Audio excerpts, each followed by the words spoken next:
What's happening, everyone? Time for another Total Chaos. I'm your host, Allie Burns from Picks and Parlays. You can follow me over at Plus Money Honey.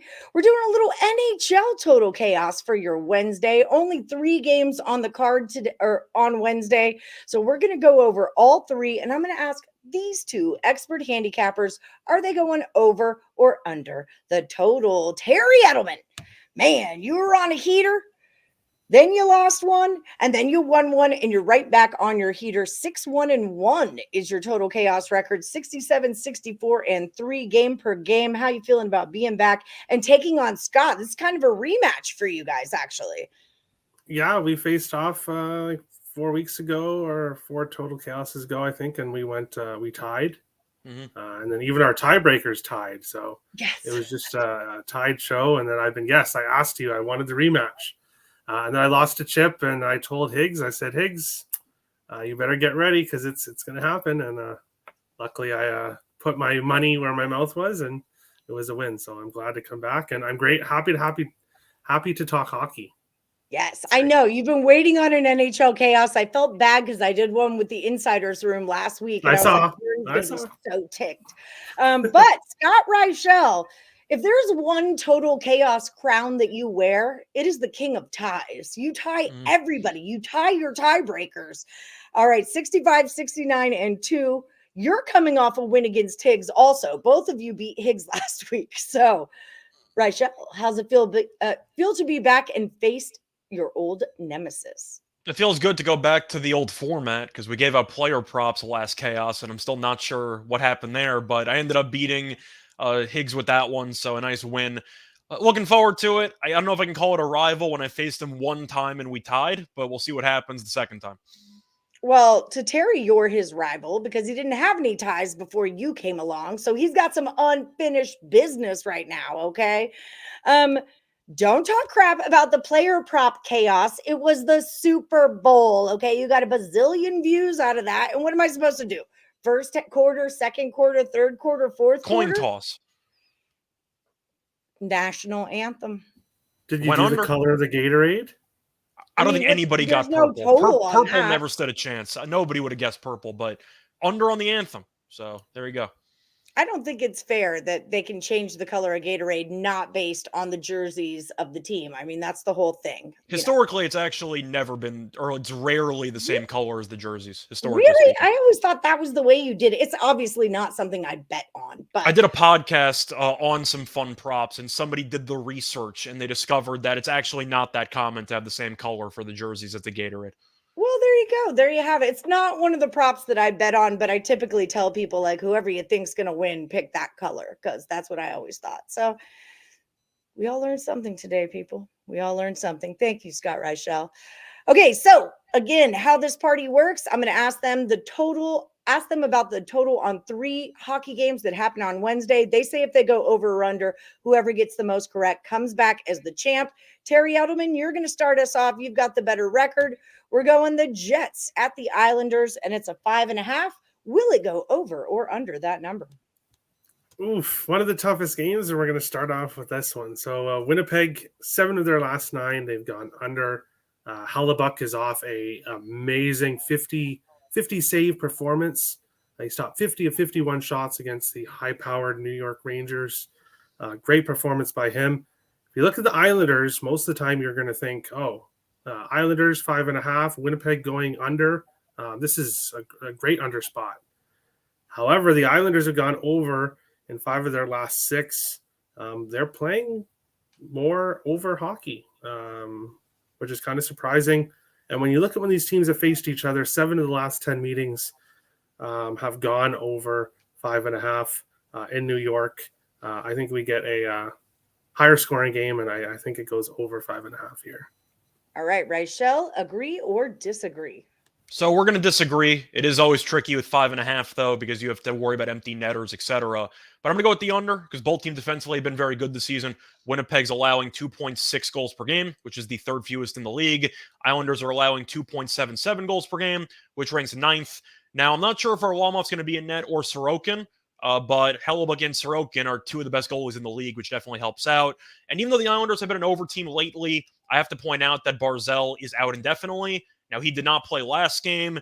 They got outshot by about 20 against Pittsburgh like they always do, but they found a way to win anyway. I credit them more to bad goaltending because Pittsburgh's goalies have really just not been good in that 2-game set against the Islanders. But you're looking at the trend here, a pretty long trend. The under is 21-5-1 in Winnipeg's last 27 games against Eastern Conference teams. I'm hoping Sorokin and Hellebuyck are in net, but we've seen both teams get outshot pretty heavily, and they don't get many shots on their own.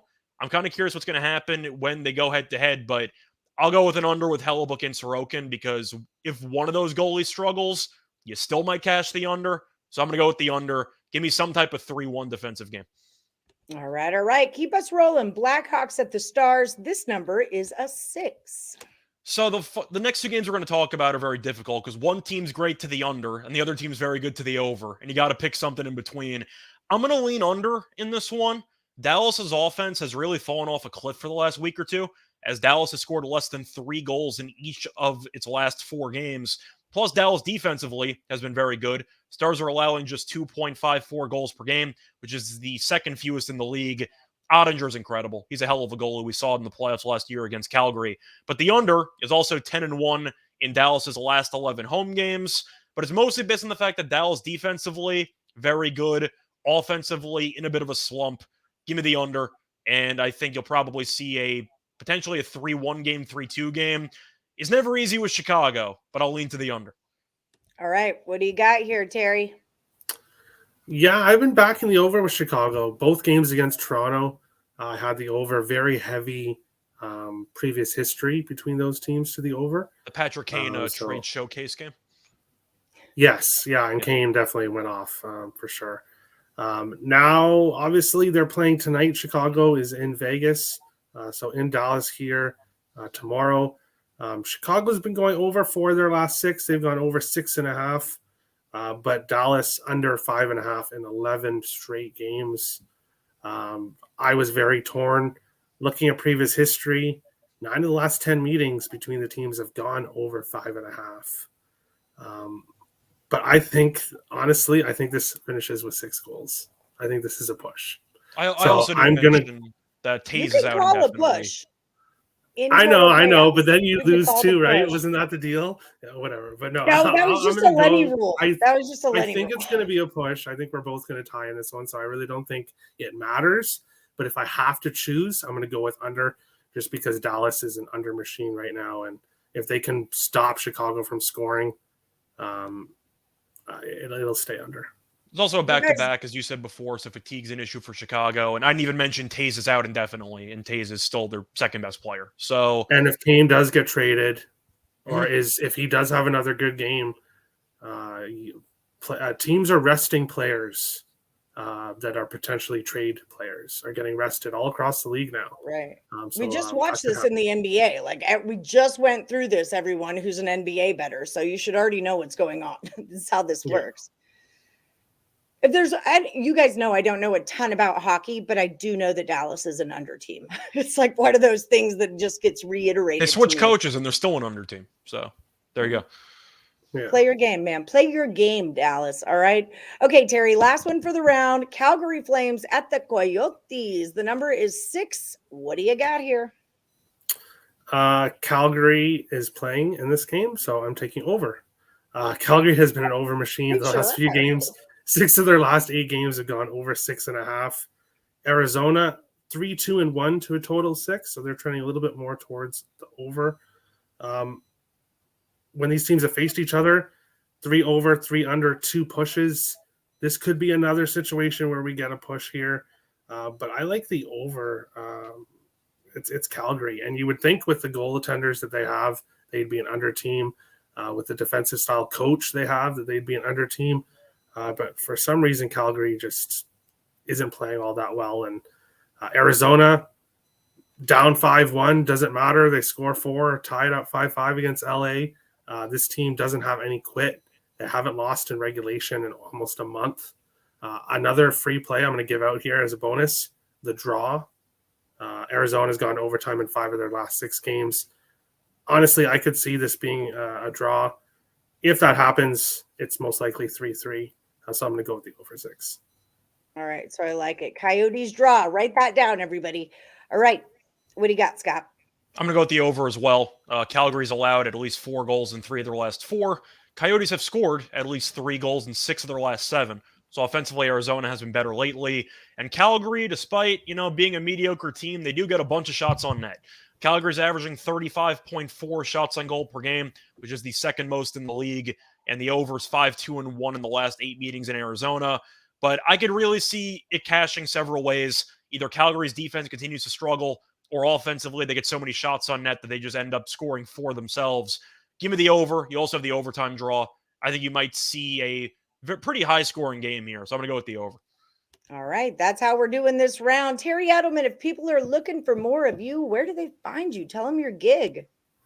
Yeah, Getting Wild with Terry and Friends every day, 12:30 p.m. Eastern. More heavy on the player props there. If you want my sides and totals, I do give some out on my show, but the rest are available on picksandparlays.net. You can find me on there. Where you can find him as the number 3 hottest capper on the entire site right now. So use that promo code MADNESS. It'll save you 20% off all of his premium picks. Like I said, number 3 hottest capper. There's like 35 guys over there or something. So he's kind of doing something right. Scott Reichel, give me your elevator pitch. What's going on with you? A lot of free picks. You can find me on Twitter at Reichel Radio. It's where I give out my free YouTube picks every night on the Winners and Winers page. They get a link there. Also doing a bunch of podcasts, NBA, tennis, NFL, all that content, all free. Find it on my Twitter. Beautiful. And if you guys are looking for more of me, find me at Plus Money Honey. And don't forget to check out my official sponsor, Caesars Sportsbook. Download the app. Use my promo code Woodful. They're going to match it's a risk-free first bet of up to $1,250. Win or lose, money back in your account, and 1,000 reward credits and 1,000 tier credits. It's kind of a big deal. All right, guys. Thank you so much for coming on the show. And like I always say, may the best capper win. Good luck, guys.